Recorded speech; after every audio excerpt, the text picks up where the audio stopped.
গতকালকে হচ্ছে আমরা যখন আমাদের জায়গা থেকে জানতে পারি যে সাতপন্থীদের স্টুডেন্ট যে গ্রুপগুলো রয়েছে তারা সচেতন ছাত্র সমাজ বা এরকম একটি নাম দিয়ে আসলে আমাদের প্রধান উপদেষ্টার যে বাসভবন অর্থাৎ যমুনা এটি ঘেরাও করার কিংবা এখানে সামনে অবস্থান কর্মসূচি নেওয়ার একটি পরিকল্পনা করে, তখন আমরা আমাদের জায়গা থেকে তাদের মধ্যকার যে সমস্যাগুলো এই সমস্যাগুলো সমাধানের জন্য দুই গ্রুপের তাবলিগের অর্থাৎ সাতপন্থী গ্রুপ এবং জোবায়েরপন্থী যে গ্রুপ এইগুলোর মধ্যে তাদের মধ্যে যে বিভিন্ন রকমের সমস্যা চলছে এগুলোর জন্য একটি যৌক্তিক উপায় সমাধান হয়। এটির জন্য আমরা প্রথমে গতকালকে রাত 12টার দিকে আমাদের জায়গা থেকে বিশ্ব অর্থাৎ আমাদের টঙ্গীর যে পশ্চিম সাইডে যে মসজিদটি রয়েছে ওই মসজিদের ওইখানে যাই, যেখানে সাতপন্থীরা এখন অবস্থান করছে।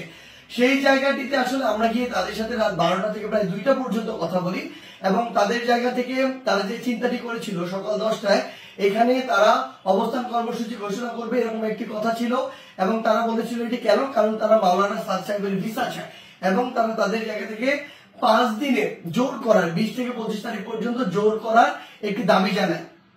আমরা আমাদের জায়গা থেকে সেখান থেকে যে সিদ্ধান্তটি নিয়ে আসি সেটা হচ্ছে একটি সিদ্ধান্ত যে আমরা আমাদের জায়গা থেকে বলি যে প্রধানমন্ত্রী আমাদের যে হচ্ছে প্রধান উপদেষ্টা যে বাসভবন তিনি আসলে এই অভ্যুত্থানের স্পিরিটকে সামনে রেখে গণভবনে না থেকে যমুনায় থাকেন, এটি তুলনামূলক অরক্ষিত হওয়ার কারণে আমাদের যখন ইচ্ছা বসবো আর এটি আমাদের দেশের একটা অস্থিতিশীলতার চিত্র তুলে ধরবে, এটি কখনো হতে পারে না, এটি যৌক্তিক না, আমরা এটিকে সমর্থন করি না।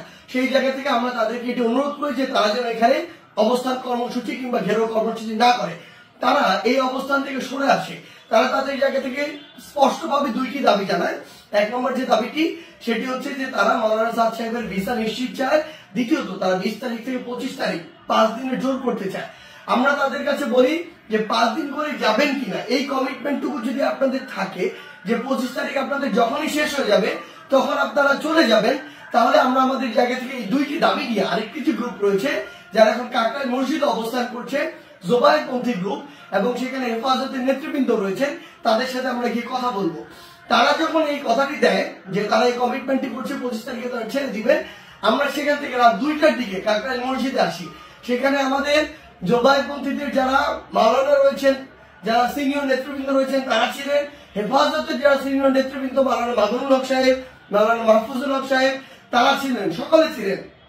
আমরা যখন তাদের সাথে আলোচনা করছি রাত 2টা থেকে 3টা যখন ক্রস করে যাচ্ছে তখন এই আলোচনা চলাকালীন সময় আমাদের কাছে ফোন আসে যে সাতপন্থীদের যে গ্রুপটি রয়েছে সেখান থেকে তারা তাদের জায়গা থেকে ওই যে আরেকটি যে মাঠ রয়েছে যে মাঠটি হচ্ছে ইস্তেমার যে মাঠটি সেদিকে যাওয়ার জন্য তাদের 10-15-20 হাজার মানুষ আসলে ওইরকম একটি তাদের পরিকল্পনা কিংবা মুভ দেখা যাচ্ছে।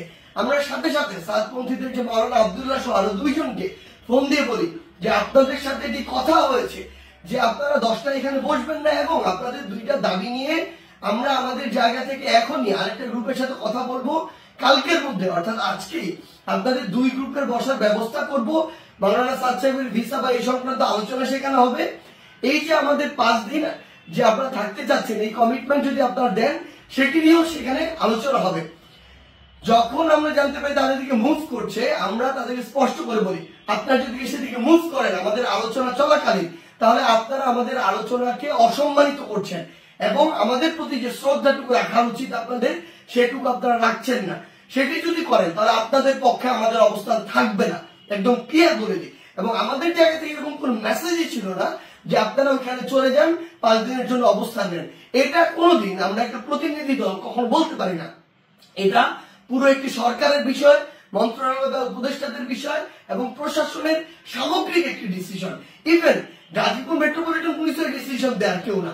সেই জায়গা থেকে তারা এইসব কোনো কিছু তোয়াক্কা না করে যেটা হলো যে সেখানে এই দখলের বিষয়টিতে সেদিকে চলে যাওয়া হলো এবং ফাইনালি এখানে একটি সংঘর্ষ ঘটলো, যেই সংঘর্ষে 3 থেকে 4টি প্রাণ আমরা হারিয়েছি। আসলে সবচেয়ে গুরুত্বপূর্ণ কথা গতকালকে আমরা তাদেরকে বলেছি যে তাবলিগের আসলে আপনারা যে কাজগুলো করছেন এগুলো তাবলিগের স্পিরিটের সাথেও যায় না, এগুলো ইসলামের মুসলিমের স্পিরিটের সাথেও যায় না, কোনো কিছুর সাথেই যায় না। এখানে আপনাদের ব্যক্তিগত গোষ্ঠীগত কোন জিনিসের মানে বহিঃপ্রকাশ আপনারা এখানে ঘটাচ্ছেন, ক্ষোভের হোক দ্বন্দ্বের হোক এই বহিঃপ্রকাশগুলো ঘটাচ্ছেন। এবং সবচেয়ে গুরুত্বপূর্ণ বিষয় হচ্ছে যে এই জিনিসটি হয়েছে এখানে এটা সম্পূর্ণ অনাকাঙ্ক্ষিত এবং আমাদের মতের বাইরে গিয়ে এই বিষয়টি আসলে গতকালকে সেখানে হয়েছে এবং আমাদের আলোচনাকে শ্রদ্ধা বা সম্মানটুকু জানানো হয়নি, এবং আরেক পক্ষের সাথে আলোচনা চলাকালীন সেখানে এরকম আক্রমণ এবং রক্তাক্ত ঘটনা ঘটেছে। সেই জায়গা থেকে আমরা শুধু আমাদের জায়গা থেকে একটি জিনিসই বলি, আজকে এখন সাত গ্রুপ সেখানে অবস্থান নিয়েছেন, আমি জবাইপন্থীদের যারা রয়েছেন আপনাদেরকে একটি বিষয় শুধু অনুরোধ করব, যেটি গতকালকে রাতে তারা ঘটিয়ে ফেলেছেন বা বিভিন্নভাবে ঘটে গিয়েছে, সেই একই জিনিসের জন্য বড়ভাবে আর পুনরাবৃত্তি না হয়। কাউকে না কাউকে আসলে এই পরিচয়টুকু দিতে হবে যে আপনি যে তাবলীগ দ্বীনের প্রচার ইসলামকে ধারণ করেন, এবং এটার জন্য আমাদের এই রক্তারক্তিটি এড়াতে হবে। আমরা যেন এই মনে না করি যে এখানে জীবন দিয়ে দিব আর শহীদ হয়ে আমি জান্নাতে চলে যাব। আমরা আমাদের ক্ষুদ্র জ্ঞান থেকে মনে করি এটা শহীদ হয়ে জান্নাতে যাওয়ার কোনো জায়গা হতে পারে না, এটা কোনো উপায় হতে পারে না, বরং এটা তাবলীগের মধ্যে, ইসলামের মধ্যে, মুসলিমের মধ্যে, দেশের মধ্যে একটি বিশৃঙ্খলা সৃষ্টি করা হচ্ছে। আমরা প্রশাসনকে উদাত্ত আহ্বান জানাই আমাদের জায়গা থেকে, গতকালকে যারা এটার সাথে সংশ্লিষ্ট ছিল, জড়িত ছিল, তাদের দৃষ্টান্তমূলক শাস্তি দিতে হবে। তারা যদি ইভেন কোন একটি গ্রুপের সর্বোচ্চ নেতা হয় তার বিরুদ্ধেও যথাযথ ব্যবস্থা নিতে হবে, আইনের আওতায় নিয়ে আসতে হবে। আদারওয়াইজ এই জিনিসটিকে যেভাবে চিত্রায়িত করা হচ্ছে সেটি কোনোদিন তাবলীগ হোক, মুসলিম হোক, ইসলাম হোক, কোনো কিছুর স্পিরিটের সাথে যায় না এবং এটি হতে পারে না।